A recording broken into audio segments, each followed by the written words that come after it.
Ahora estaremos viendo una práctica de cómo buscar las fuentes de información preliminares de una investigación. Primero, la definición del problema debe ser lo más claro posible para que la búsqueda de bibliografía sea objetiva. Por ejemplo, continuaremos con el tema utilizado en nuestro curso Cómo hacer una investigación, parte 2. El tema es Migraciones en Europa. Haremos una búsqueda preliminar que nos ayude a delimitar más el tema, debido a que Europa incluye muchos países. Es un tema muy amplio. En una investigación, las etapas no son lineales. Se va cambiando a medida que se va perfilando. Y es fundamental para esto la búsqueda de la información bibliográfica, los antecedentes, el estado del arte. Primero, debemos delimitar la búsqueda y saber cuándo parar. Segundo, debe emplearse un material reconocido.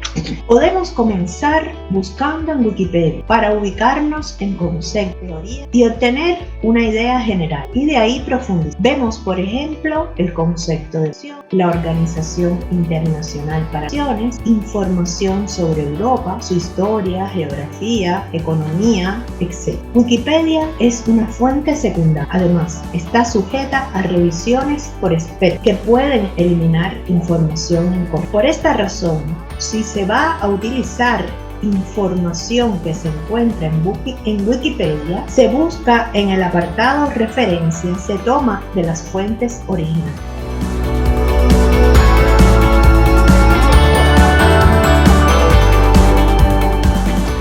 Luego profundizaremos en los medios gráficos. Si buscamos en Google, podemos observar que los resultados de la búsqueda son demasiado amplios y además no podemos garantizar que las fuentes sean de material reconocido. Sin embargo, nos serviría de guía el dominio del sitio en el que estamos buscando, en este caso. Es decir, podemos guiarnos si son dominios de tipo edu, de tipo gov.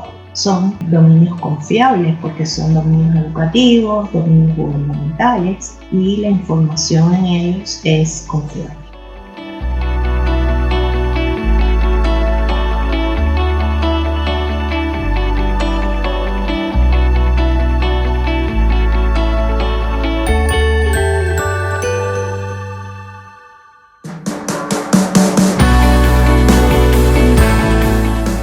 Si buscamos en Google Académico, se acotan mucho los resultados y el material es confiable. Aquí podemos además incluir criterios en las búsquedas. Intervalos de tiempo, es recomendable los últimos 5 años. Se puede ordenar por relevancia o por fecha. Se puede escoger cualquier idioma o solo páginas en español. Es recomendable incluir en nuestras búsquedas material en inglés, ya que existe mucha información relevante en inglés para cualquier tipo de investigación. Si incluimos solo artículos de revisión en nuestras búsquedas, son fuentes secundarias y debemos preferentemente buscar nuestro estudio en fuentes primarias. Cuando accedemos a los artículos desde el Google Académico, se puede ver el título, palabras claves, resumen, el DOI que estudiamos en el curso Cómo publicar artículos científicos en revistas científicas. Podemos también ver los idiomas en que se encuentra y la revista en la que se publicó. Además, accedemos al PDF completo y lo descargamos si deseamos. Como pueden ver, es demasiado amplia todavía la investigación. Debemos acotar más. Europa es muy amplio, incluye muchos países. Por ejemplo, podemos acotar a uno o varios países. En nuestro ejemplo, acotaremos el tema a migraciones en España y además acotaremos más poniendo un periodo. Migraciones en España en la actualidad. Disminuimos 300 resultados de los resultados iniciales. Ahora debemos escoger no más de 100 artículos o fuentes para revisar con profundidad, para ir descartando y quedarnos con las que más aporten a nuestra investigación. Vamos a descargar algunos de estos que utilizaremos en las prácticas de las próximas.